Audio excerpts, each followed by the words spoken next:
chaos.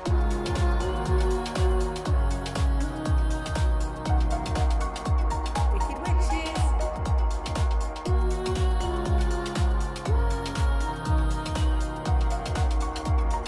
Trusting the unknown.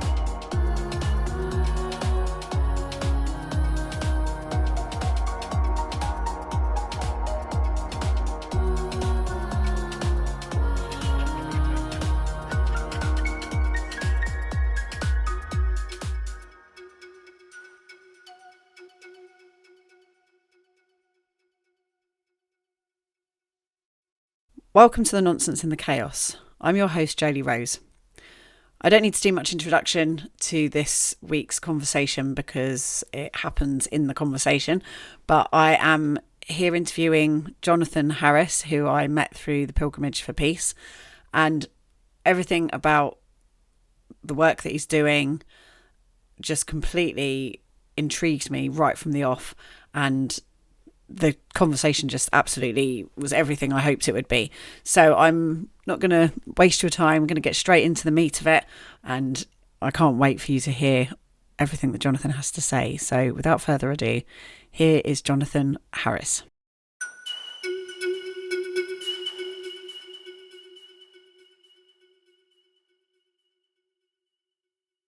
Welcome, John. Thank you, Jolie. So is there a name that you're known by as a church being? As a church being, I go by Reverend Jonathan, but I'm very happy. Reverend Jonathan, excellent. I'm happy with John, whichever works for you. I like Reverend. I once, when you can buy a fake title, I once bought Reverend as a title. It was probably like 10 quid or something like that. But yeah, I bought Reverend Jolie Booth, which was my old surname. I just thought it sounded good. Yeah, you can apparently. So I did research it, and it's not a legal. It's not a legal thing. So when you get those questionnaires when you join something, and it says, "Oh, you Mr., Miss, Mrs., Reverend." If you put Reverend, nobody's going to tell you off because it's not a real thing. Yeah, that's brilliant. So, yeah. Excellent. Yeah, excellent. I love that. I know someone who did that with Doctor. That everyone knows them now as Doctor, and they're not a doctor. Yeah. It's very good. Get a bit of gravitas. So we met recently on the pilgrimage. Yes. How did you end up coming along to the pilgrimage? Tell us a bit about the connection there. I know two of your pilgrims, Francesca and Daniel, and I had been planning. We have a mutual friend who's has a few mobility issues, and he was wanting to come and see you guys on pilgrimage, and we were trying to figure out a way to do it. Unfortunately, we didn't plan it out, but I'd been in contact with Francesca and Dan, and they needed. I think you guys needed a lift to one of your places, Francesca's mum's, I think, and it's just up the road from me. So I just came up and we had a lovely drink, and I dropped you off at Francesca's mum after going round and round about 3 times for magical purposes. Yeah. Yes. Yeah, was it the first ever roundabout? It was the first ever roundabout, yeah. So, yes. I mean, if you come across the first ever roundabout, you've got to go around it a few times, haven't you? Exactly, work a bit of magic.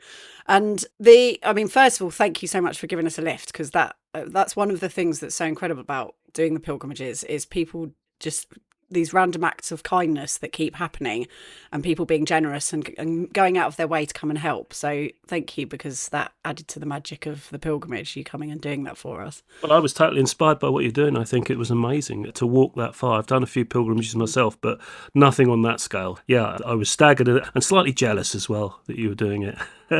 You'll have to come next time. Yeah, it is an amazing thing to do, and it's just so powerful. It is so powerful, and it kind of blows me away each time I come back from one.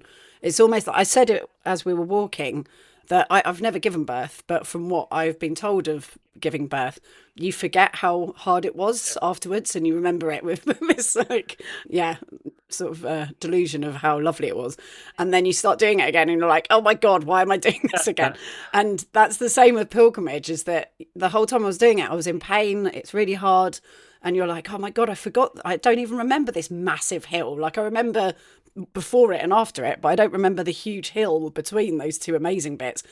And then you finish it and it slowly settles into all the magic of it, which is what's happening to me at the moment. And it's all those magical moments and connections and things like meeting you, and Francesca's mum as well was absolutely incredible, and her house was amazing.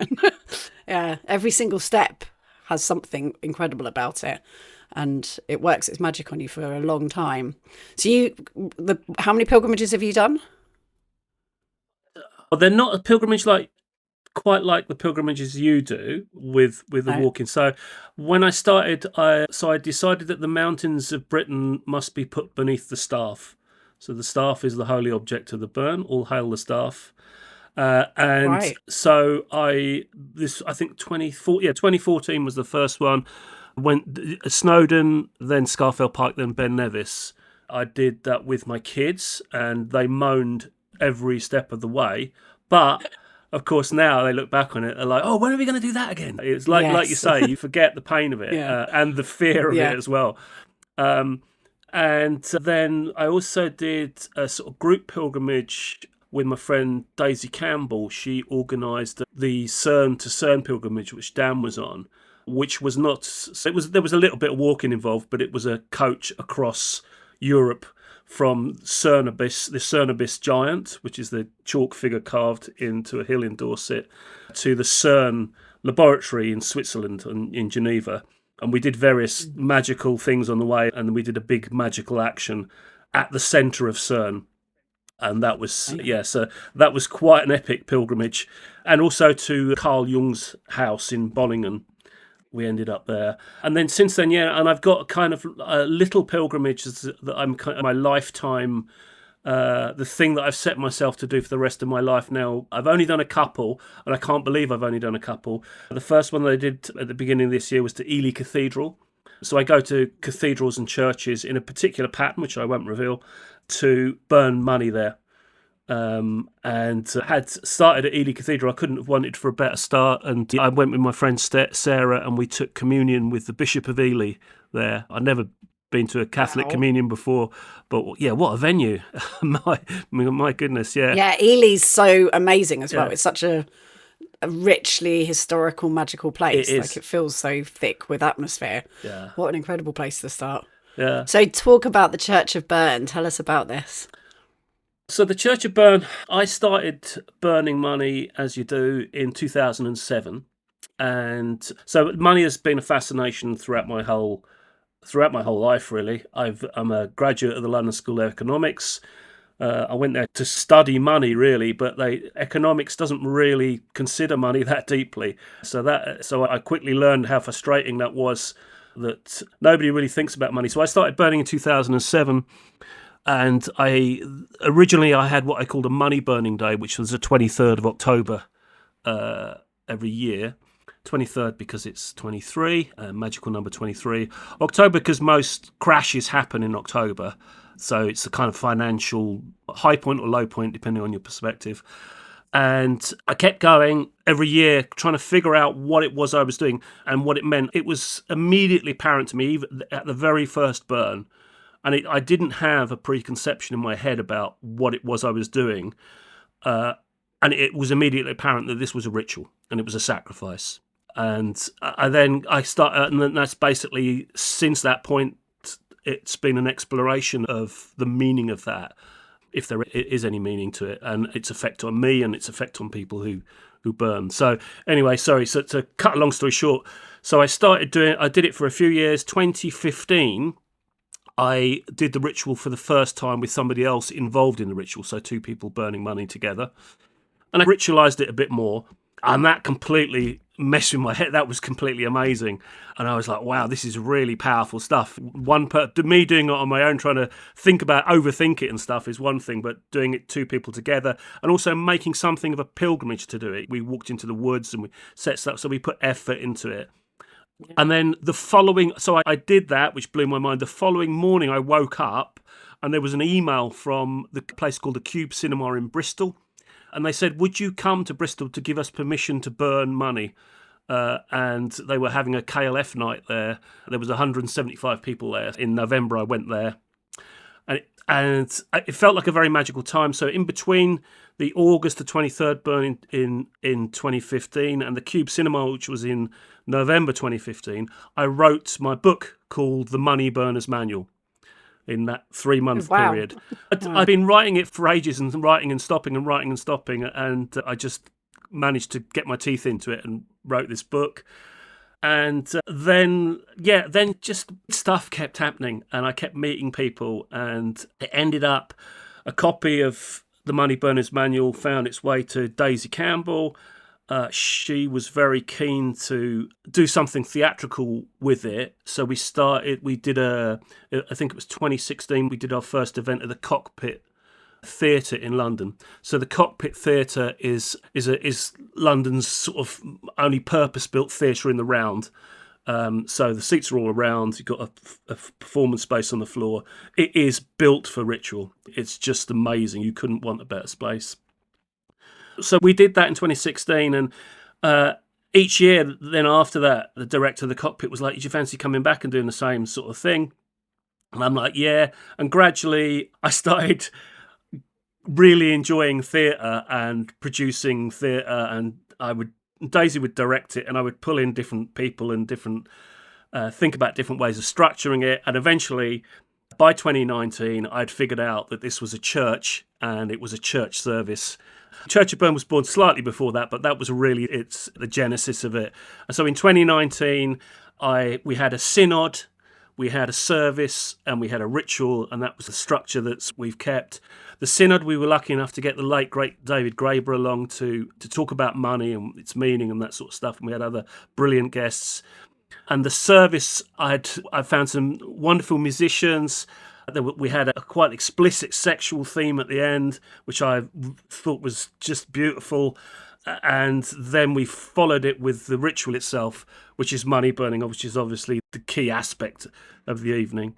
And obviously my mind was blown then. I know all I wanted to do with the rest of my life was just do that every night. And then, so I was trying to do my best to make that happen. And then, of course, COVID came along, and I was like, bugger.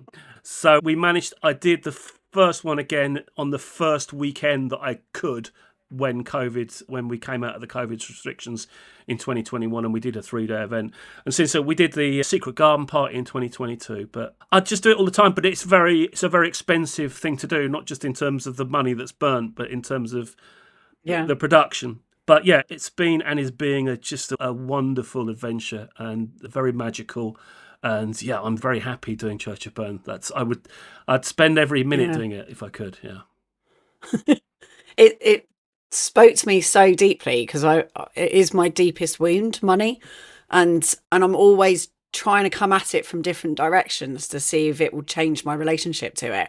And I've read amazing books about it, and I follow economists, and I'm interested in it as a structure and the history of it. But it was the moment when I heard about you burning it, something like my nervous system relaxed, and I was absolutely intrigued. So what's been the effect on some people with it happening? Like, what does it do when you actually hold these spaces? The first thing to say is, and I always try to make this point, that this is not a small point, but it is literally a change in your relationship to money, because most people have never burnt money in their life and wouldn't even conceive of it. So when you do, you are literally doing that. And I think that's massively important. Even though you just think people say, yeah, but it's only a bit of polymer or a bit of paper or whatever.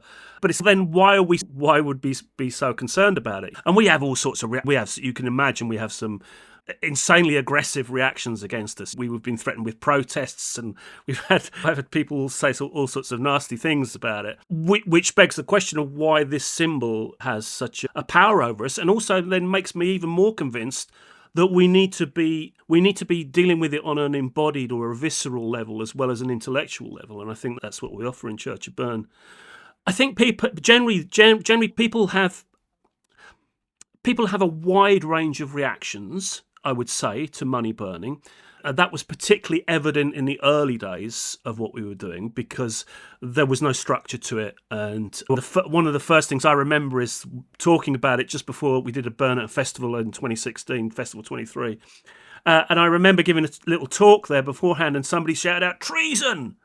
And he was deadly serious as well. So obviously you have the reaction of, oh, what a waste, what a terrible waste, and all that sort of stuff.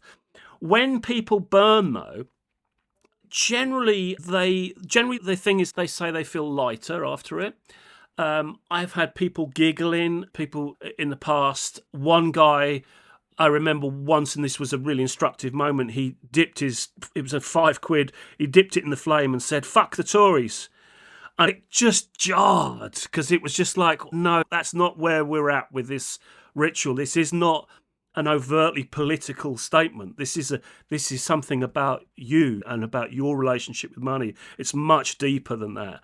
So over the years, that service element I talked about, where we have where we give sermons and we construct the atmosphere and the feeling of it and take people on a bit of a journey. I think that's contained those reactions to hopefully made them more intense and more personal, rather than people putting the anxiety and whatever on a symbol, it being, oh, I'm being anti-capitalist, anti-Tory, or whatever it is. And it makes it, hopefully it internalises it for them. That's the idea of what we do with the service element. So yeah, a wide range of reactions.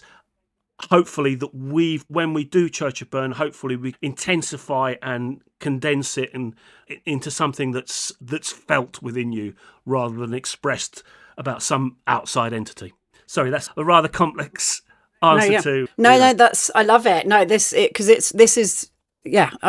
speaks to me on such a deep level, because when I say this is my deepest wound, I don't mean that flippantly. Like it goes right into my core. My relationship to money, it's the thing that freezes me in fright. You know, I've got bills and just sat on the edge of my bed not knowing how I'm going to pay it, and I've just been literally like a rabbit in headlights, and my body's gone into a frozen state. And so it's affected me on such a physical level. Yeah. And so the thought of burning it's something in me that makes me go, you can't do that. But then also it's like, oh, wouldn't it be bloody great to do that? Like it wants to, my body wants to do it, because I can feel what the benefit would be, and it is the embodied feeling of healing that relationship somehow. Yeah, I mean, I was surprised at my reaction to it. I mean, I'm intrigued at the kind of amounts people burn. I guess because it's a sacrifice, you want to make it, the bigger the sacrifice, the more powerful the connection to the divine element of it, I guess. Well, to an extent, yeah. I mean, I talk about the sweet spot. You need to burn just enough so that you feel a little bit of pain, is the way we put it. But yeah, I think if you can burn too much, and there's a kind of numbness to it. When the KLF burnt £1 million, they talked about that, about there being no feeling to it. It just became bits of paper. I've burnt, I mean, it doesn't sound much now, but I burnt £50. I can't remember, was it 2011 or something like that? So it was a while ago. So it was worth a bit more back then. And I was very skint at the time. But I'd set myself a task of burning £50. I'd done 10, 20, and then I did 50. It was too much for me, and so it didn't really, if I'd burnt £30 or something, that would have been the sweet spot. So I think there's a sweet spot for every burn, and I think for most, but it's not that difficult to get, because for most people it's like 20, 30 quid. If you're doing all right, if you've got a 30, 40 grand a year job, then 50 quid really is what you need to be doing. It's a good night out. That's the sort of the level, whatever your sin is, whether you like a bottle of whiskey or whatever, that's the amount you need to hurt yourself, I think.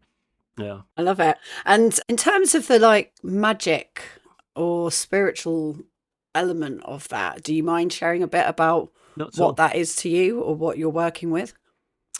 So I feel very blessed with how I've entered into magic, because I don't really know anything at all about tradition. I know a little about traditional magic and ceremonial magic.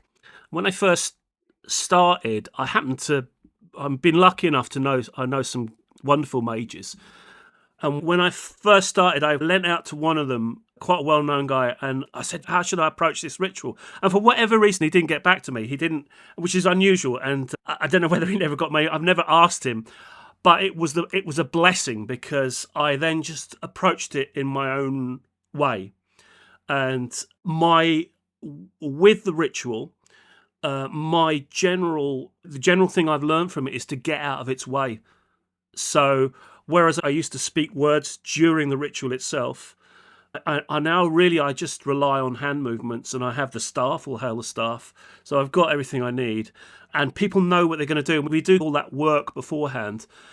So we have a drone, 111 hertz drone, so it's quite overpowering for the sound. And it's just hands. So the magical stuff, I suppose I've been mostly influenced by chaos magic, Yeah. How can I put it? I suppose I'm a rebel magician, really, is how I would put it. It's not that I don't think there's value in it for people who do magic. A lot of my friends are magicians who know of the different traditions of magic. But for me, I think if there'd been somebody in history who'd been a money burner, I would have studied them and thought, oh, you did it this way, but there isn't. So it's new ground, so it needs new. I think for me, it needs a new approach and a new magic to it, and that's what I've been exploring. It's a great joy to do. Just approach it with an open mind and with honesty. I think is the way is the way I do it. And of course, the actual effects of it are it comes through synchronicities, and the appearance of goddesses. Our goddess Melusine has appeared through the magic of the ceremonies, and you don't take it too seriously, but also listen to it as well, because so with Melusine, the goddess of Church of Bern, I was ignoring the presence of this goddess, and the other people involved in the church was like, look, and so there was lots and lots of knock your hat off synchronicities coming in around. So of course then I had to admit that she was the goddess and then not ignore her, because otherwise there'd be problems. Yeah, totally. What's her connect? Is there a connection between her and money? Why do you think she's here? Well, so the story is, I found a book. I can show you the book here. It's just here. So this book, can you see that? Okay, because I can't see my.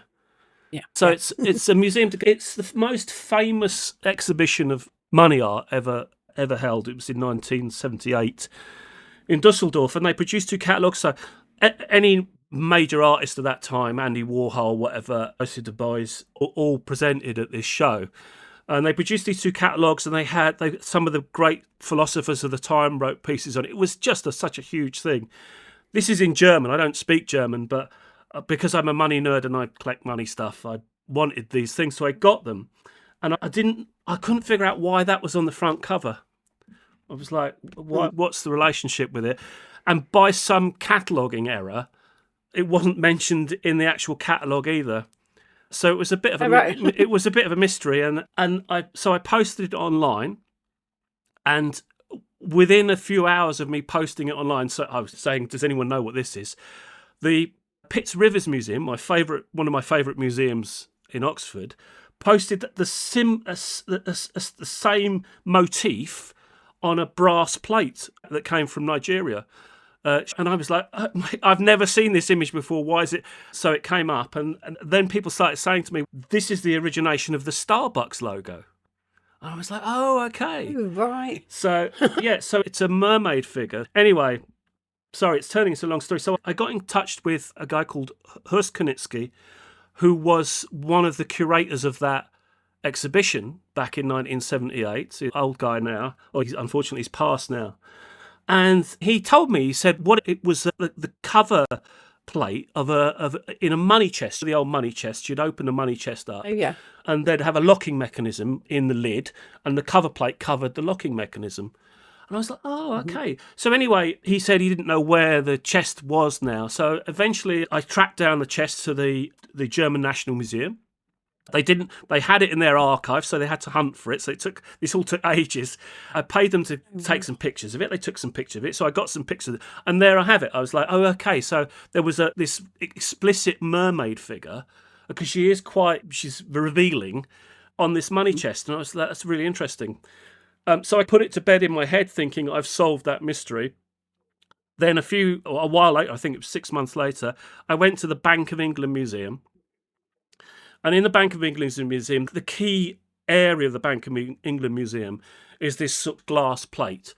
And behind the smoked glass plate, there is the founding charter of the Bank of England from 1694. So this is possibly the most important financial document in the world. Below that was laid across a chest was some tally sticks. The remainder of the tally sticks, the story of the tally sticks is that the present Houses of Parliament are built, that building is there, because in the building before they burnt a load of tally sticks as we changed from tally sticks to paper. So we used to record debts on tally sticks. So that's a stick that you used to slice in two and it would record the debt. They had tons of tally sticks, but and they had a debate in Parliament about it, and they said, let's give the tally sticks to the poor, because then they're valueless now. Let's give them to the poor and they can use them as firewood. And they said, no, we can't do that because they are money. We think they're money, so we need to burn them. So they burnt them in the furnaces and the whole building caught light. This was in 1834, I think. Somebody might correct me on that. I think it was 1834. And it burnt the building down, and then that's why they built the building that's there currently. So the burning of the money tally sticks burnt down Parliament. That's the story I tell. And anyway, so the chart are there, the tally sticks there, the chest, and on the lid of the chest, who's on the lid of the chest? There she is. Oh. So I was like, okay, so obviously at some point in the past, this figure, this mermaid figure, this explicit figure has been, and she's got a Catholic look to her. She's not really a Protestant Reformation thing. She's more ancient than Sheila na gig kind of vibe going on. Yeah. And I thought that's obviously a key element there of our past relationship with money. Mm-hmm. So, yeah, and so she'd made her presence very much felt to me. Doing it at the Bank of England, that's the central point for all this.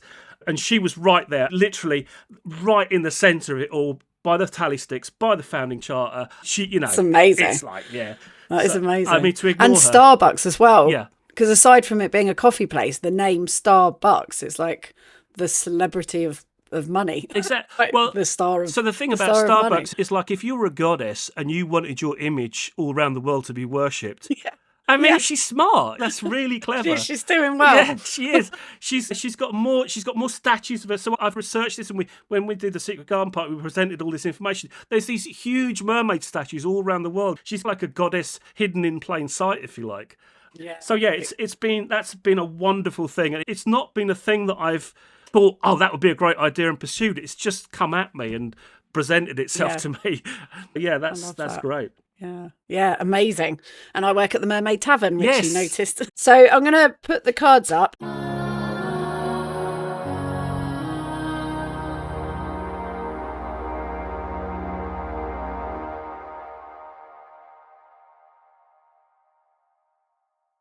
If you enjoy this podcast, then please consider supporting me on Patreon, which is patreon.com/Jolie Rose.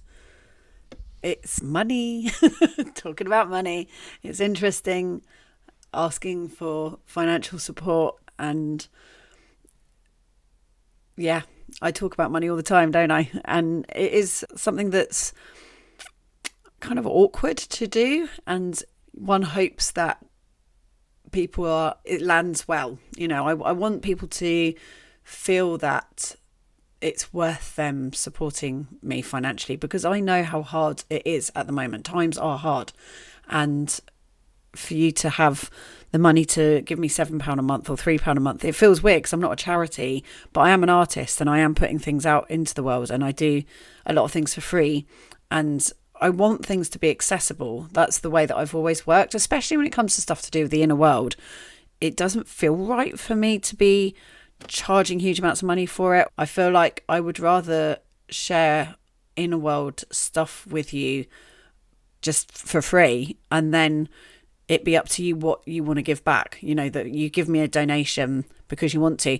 I tell you what my favourite book on witchcraft is, Tiffany Aching from the Discworld series by Terry Pratchett. There's different characters that the Discworld follows. Some of the characters are the three witches. There's Tiffany Aching, and there's Nanny Og and Granny Weatherwax. I'm definitely a Nanny Og in the making. I'm not quite old enough to be her yet, but one day.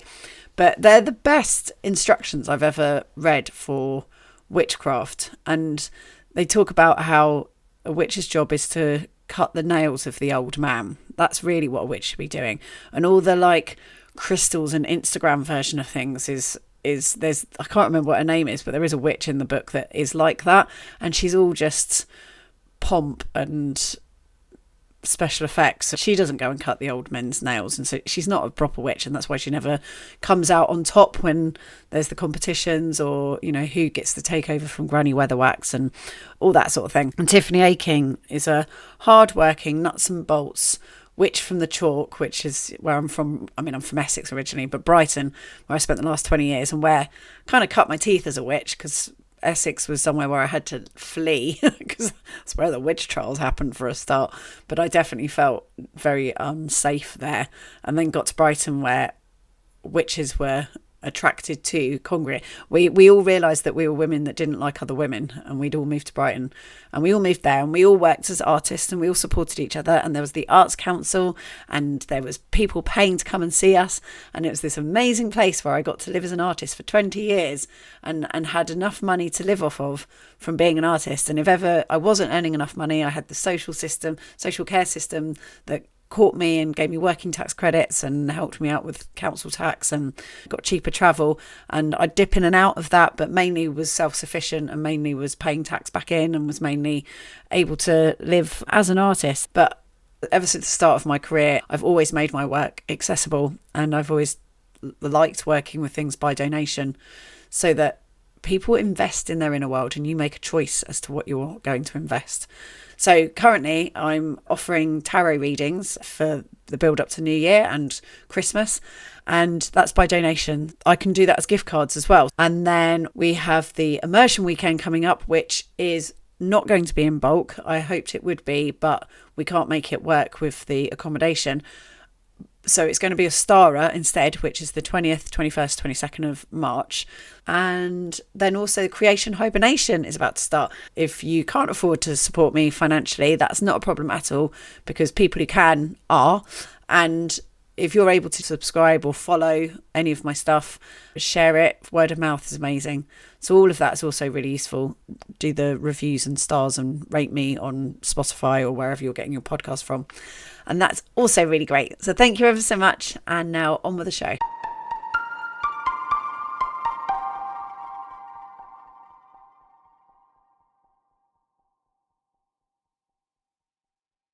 If you have a look at them, and there'll probably be a lag, so you might not get exactly the card you were asking for. Yep. But if I put my cards up like this, and then I'll go like this with my finger, and you say stop. Stop.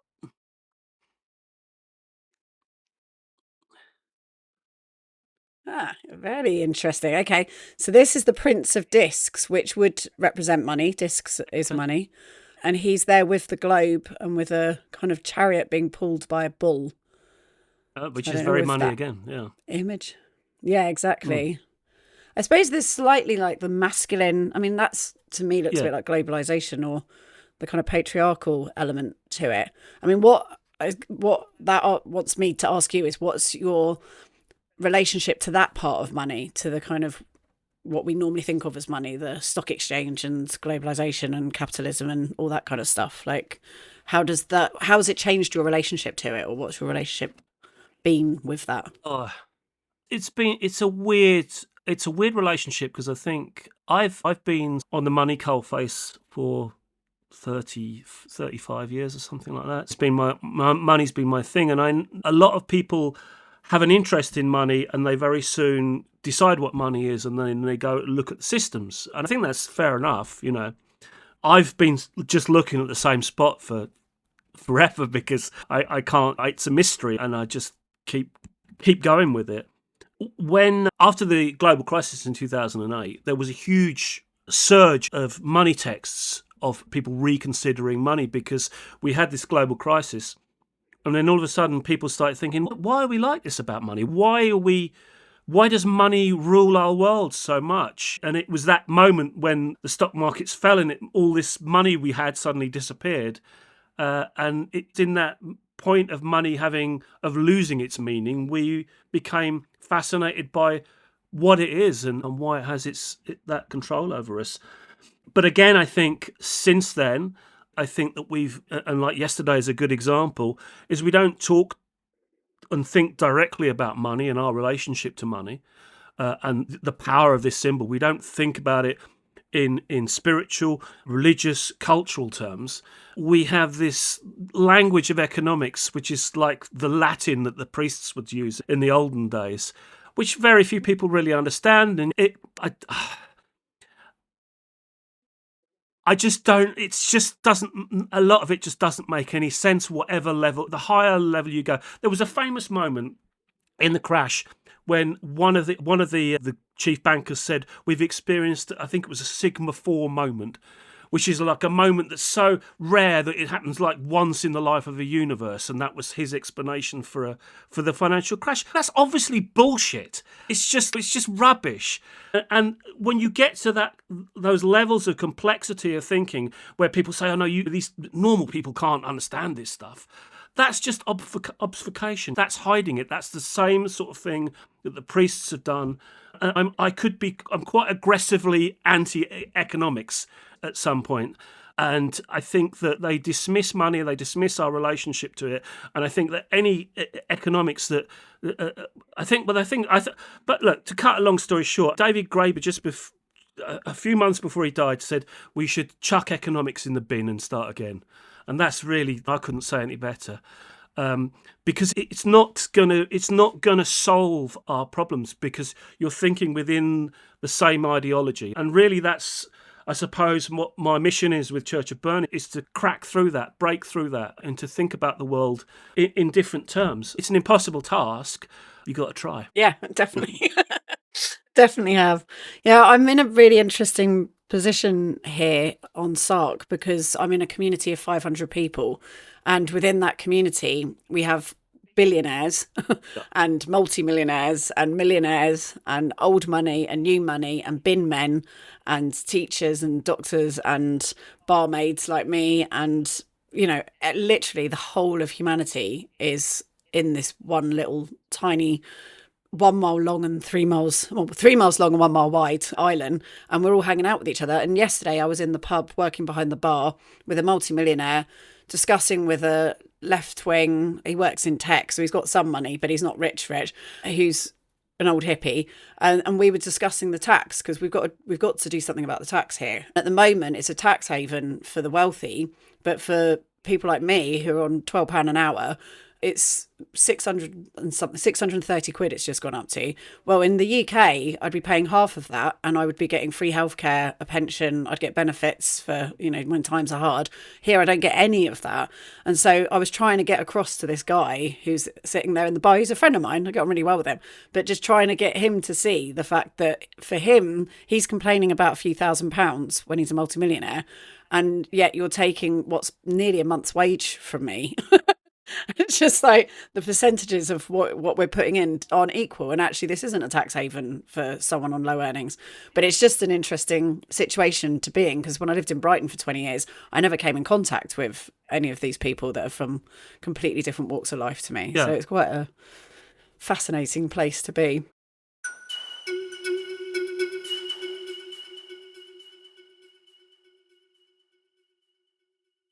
I'll put the cards up again. Tell me when to stop. Do you want the one right on the end? Okay. So this one, it's an interesting looking one. It's the 7 of Swords, and it's futility. And so Swords is all about thinking, the mind. And so, yeah, this is kind of science, it's overthinking, and it's the futility. It's like, where do you feel like we're just banging our heads against a brick wall? What needs to shift? Yeah, it's just where we just went, isn't it, really? Yeah, I think it's about a rebalancing between the sort of rational and the cause-effect model, another model which is the sacrificial model, and I think we need to rebalance those. So one of the things that we do within Church of Bern is we try not to, within the services, try not to say, if you burn money, you will manifest, or anything like that. The idea is it's a sacrifice, and a sacrifice is not a transaction. Now, I know people might disagree with that, but they're wrong. I know, because I've done it. Yeah. But I think certainly my argument is that it's our relationship with money over the past couple of millennia that's led us to believe that everything is a kind of cause-effect, is a transaction, that you give money, you get this, or you sacrifice a goat and the God gives you a good harvest, or whatever. And that's like the way we look at stuff. But that isn't, certainly it's my experience, and in the philosophy of a guy called Georges Bataille, that's not what sacrifice is. Sacrifice is about loss. It's about giving up. And I think when to get really serious about it in terms of sacrifice, the key thing when we talk about sacrifice is normally we talk about people sacrificing their lives in war. And you don't, when you sacrifice, if you're unfortunate enough to die in a war, you don't know that your sacrifice is going to bring about the thing you're dying for. That's so you just sacrifice. That's it. And I think that's a really vital point. And I think it cracks open that whole thing that you're talking about. There is a futility to all this. There's a futility to the economic growth. It's growth into infinite growth on a finite planet. That the argument that Extinction Rebellion make. It's like, where is it taking us? Where are we going with it? And it's a constant cycle of cause and effect, and of the idea of utility, that everything must give you something back, that you invest money to create more pleasure or more. Yeah, and I think it's that twist that we need that brings us back into the moment. One of our phrases in Church of Burn is to be here now. And I think that when you make that sacrifice, there is no expectation, when there is what we call forgiving, to give forward without expectation of return, I think that's a key spiritual moment for us. And I think under capitalism, particularly, but I think generally people, I think what Joseph Byers said was that capitalism is just the latest stage in the history of money, and I think that's a really insightful thing to say. And I think it's a particular relationship with money, because it's a relationship where the vast majority of money in the world is dedicated towards making more money. That's absolutely true. So I think in our little corner, if we can persuade people that they need to do the opposite of that, with their money, I think that will send out magical ripples, and it's a very good thing for us to do for our own being. Yeah, no, I fully agree with that. And it's actually quite similar to the pilgrimage. So it's not that you're going to get something from doing the pilgrimage, it's an offering. You're giving the land a massage. You're putting your energy and intention into walking the land, and whatever the intention this time was pilgrimage for peace. And so just putting that intention out there for peace, and to think about it and hold it and contemplate it and be with that thing. And it's so interesting what gets thrown at you, and it's not like, oh, here's some gifts. Things come, things shift, huge shifts happen, but also you go through a lot. There's a lot of big things that happen. It's like, oh, you want to look at peace, do you? Okay, well, you try dealing with this. You're like, well, okay, yeah, okay. It's a big thing. I once did something where I set the intention of love. It was for the year. My intention was the mythos of love, and I had some huge, like really full-on awful things happen that year that were to do with love. And it was like the universe listens when you set intentions. Yeah, you need to be careful, you know what I mean? I know, definitely. Yeah. I need to definitely set slightly less. The thing about pilgrimages, of course, is they always say it's about the journey, not the destination. And I think that's really key. And I definitely think there's I think that the pilgrimages that I've done and money burning are related through that idea of it not being all about getting to the destination. Otherwise you should have taken the train, you know what I mean? It's that. Totally, It's about giving that. Especially with where we ended in Hopton-on-Sea. It was the most hilarious. Like, no one wants to rush to get there. It's the most funny end to a pilgrimage. It's like, oh, huge trailer park. Yeah, pilgrimage is absolutely the journey. And then obviously that's an amazing metaphor for life. It's enjoy the journey, because the ultimate finishing line is death. So it's like, you don't want to rush headlong into that. Let's enjoy the ride.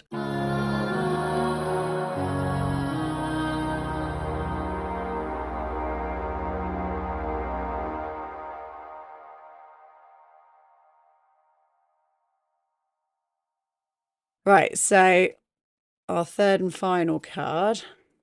Let's see when to stop. Stop. Okay. So the Ace of Discs. So that basically is money. Is it? Oh, okay. Well, we've done well there then. But it's like, it's money in its purest form. So I suppose, what are you getting to with this relationship with money? What is the... If money was a newborn baby and you birthed the baby of money, what actually is money? Oh, blimey, now that's a dangerous question to ask me. I can tell you must promise to stop me though if you glaze over. In my view, money is a quantum phenomenon. And I think it's equivalent to I think what we call money is actually, you call the collapsing of the wave function. It is a movement between determinacy and indeterminacy, or which way around, either way around. And I think I think it's a process that process manifests through the human mind. In my work, I like to create a bit of a distinction. It's not actually massively helpful, but it is at certain points, between money and currency. And currency I describe as a psychosexual event, which sounds a bit weird, and it's not actually super helpful because lots of things are psychosexual events. The whole of culture is a psychosexual event. But it does remind you of the sort of the provenance of currency, that without human beings, without our sexual lives, our sexual interactions, without our psychological interactions and the relationship between sex and psyche, currency wouldn't exist. Yeah, that's currency in its rawest ingredients. And I think that's a really helpful thing to understand, because we tend to think of currency as little units of stuff floating about that we can measure and what have you. We think about it in terms of it being a measure. I think the measure comes earlier. I think the measure is basically the most fundamental layer of money, and then we impose this psychosexual, this human part over the top of it. So I think it's an incredibly complicated mystery that is not something we can resolve. I think it's something we need to manage better. And I think about what I do is in terms of, I'm not resolving the mystery of money. I'm accepting that it's a mystery, and I'm trying to live my life better with it, trying to change the way I live with it. Now most people, funnily enough, I'm not the only person who describes money as a quantum phenomenon. There are a few people now coming to that idea, because quantum mechanics, I don't know that much about quantum mechanics, and I'm not a mathematician, but does seem to describe money particularly well. A different level. Another way to talk about money, after the philosopher George Simmel, who wrote perhaps the greatest book on money, and his key insight is that money is ambivalent. And it's important to understand that ambivalence doesn't mean it doesn't matter. You don't care about something. It means the simultaneous. It's about contradictory emotions, the simultaneous presence of contradictory emotions. So love and hate. You can love and hate something. That's what being ambivalent means about it. It doesn't mean you don't care about it. It means you either love and hate it, or you have two different reactions, two opposing reactions to it. And that's what money can hold. It can hold those oppositions. And of course, when you start talking about ambivalence and oppositions, not only are you starting to talk about the psychoanalytical view, Jungian, Freudian view of the human mind, but you're also engaging with William Blake. You're engaging with all the greatest literature, because it is about how you hold those oppositions and how you make a life through holding those oppositions. So money is an incredibly amazing phenomena. People think because I burn money, I hate it. I'm absolutely fascinated by money. And I think it is an amazing, and I hate to use the words, because people talk about money as a technology, and money isn't a technology. But if you want to conceive of it in those terms, it's an amazing thing. How it coordinates the entire world to its bidding. We all have to do what money wants. What an amazing thing. So there's all sorts of ways you can think about money. You can think about money in magical ways, as an egregore. But I think the main thing for me is that people, particularly economists, the main thing for me is that people wake up to the fact that this stuff is absolutely amazing and mysterious, and that we need to find a new way of being with it, and not just hand it off to Rachel Reeves and the bankers and people like that. That this stuff has an impact at a very granular level of our lives. And I think you realise that, Jolie, the way you speak about money, you are aware of that. And I think having rituals around money is a very appropriate way to deal with that. We've always had rituals around money. We don't always treat money as something which should beget more money. We stick it in cards to our grandkids. We give it away. We have lots of different relationships with money, most of which are frowned upon, but they're not productive. But when you look at money as a whole, you look at the trillions and trillions of dollars that exist in the world, it's a tiny bit of that isn't treated as something that must be fecund, that must make more of itself. It's a tiny bit, and that needs to grow. That needs to grow, because then we'll achieve a new balance with money in the world. And it will still be an amazing thing, but hopefully it won't destroy us and the planet whilst it does all this amazing stuff. Yeah, totally. Yeah. Do you know there's an economist who's an Irish guy who's David something. He does a podcast and has written a book. He wrote a book called Money. Yeah, it's here somewhere. There it is. That guy. Yes, that's it. Yeah. He's amazing, isn't it? Because it was in that he talks about money being an element, and that is pretty much an element born from humanity. So as soon as you have a group of people bigger than just your nearest family and, you know, tribe, you have to have some way of being able to fill the gap between that person having this and you having that. And how do you figure that out? Because it can't just be based on trust, because you don't know each other well enough. And that it's trust, but it's also that as soon, I mean, it's, I think the first thing ever written down. So the first kind of human culture recorded is a loan, you know. So since humanity began to be interactive on a more sophisticated scale, we've had to have this thing filling the gap between us, which is this different element of money. And I find that really fascinating, that it's sort of trust. That's what money, and it's even got a promise written on it. It's got a promise written on it, yes, it has. Yeah, I think I had this year, I was very pleased. I won't talk negatively about his book.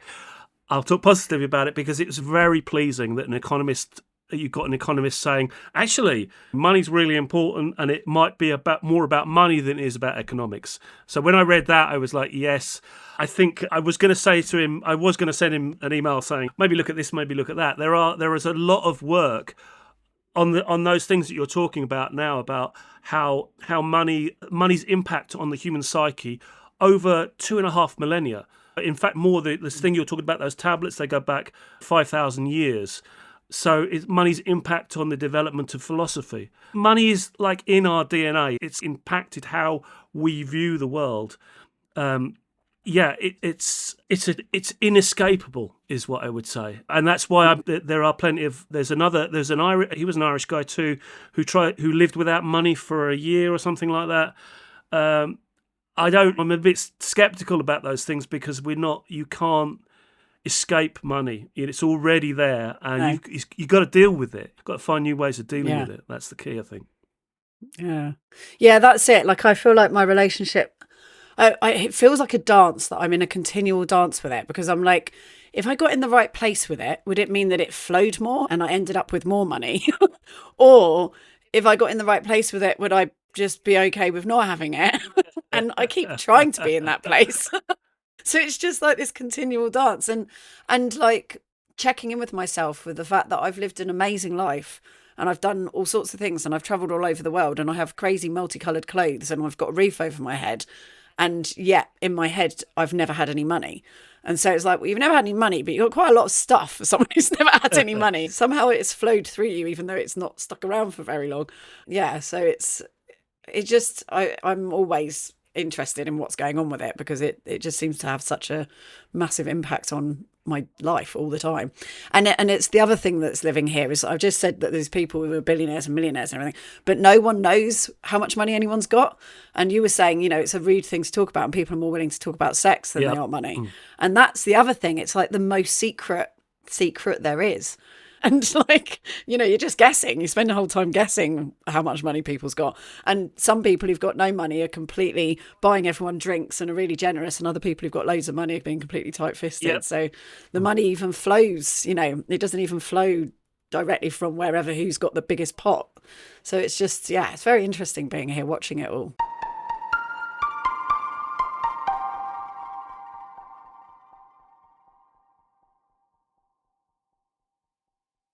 The last thing that I'd like to ask you is, do you have a chaos crusade for us?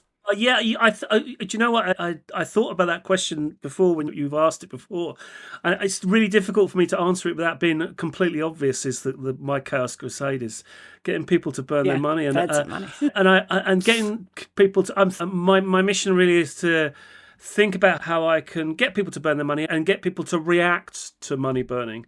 So that is my chaos crusade, really. I think that maybe I'm not naturally a person who likes to aggravate people and get in their faces, but I think possibly I have to be a little bit more like that in what I do. Maybe in the right way, in a creative way. So I've got things like next year I'm planning to do a 10k burn. It's all for charity. So the idea is to get charitable donations and only give them if an equivalent amount of money is burned. And if the money isn't burned, if not enough money is burned, then it doesn't go to charity.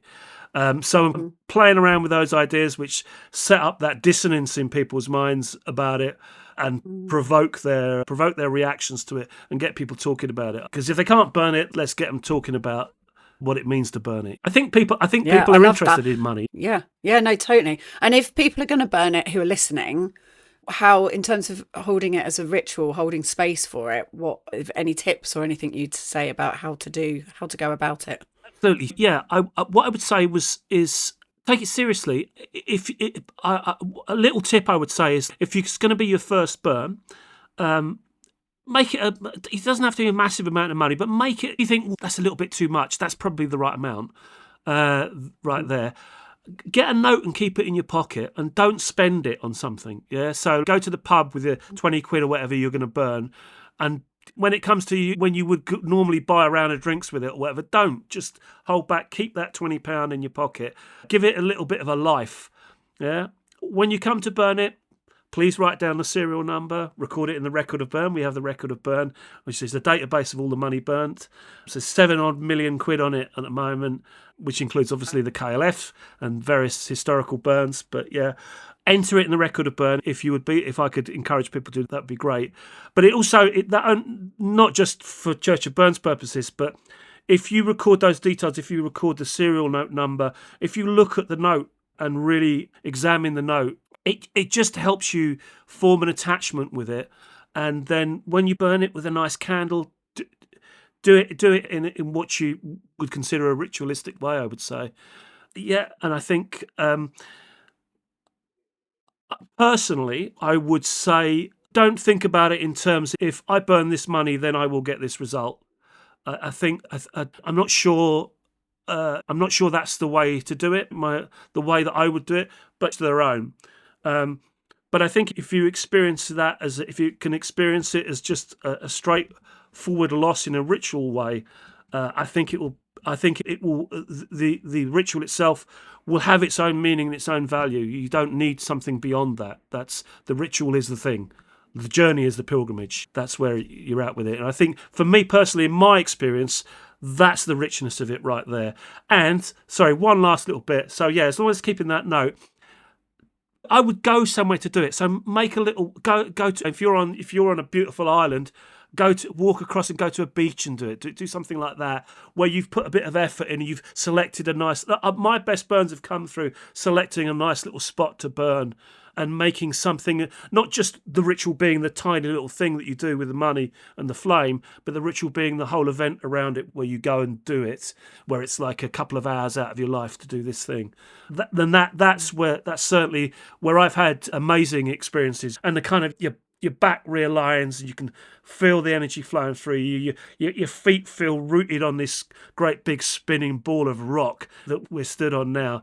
So you feel, certainly for me, that's how it's worked, and it's a wonderful experience. But if you go in thinking, I'll have 20 quid's worth of money burning experience, you ain't going to get it.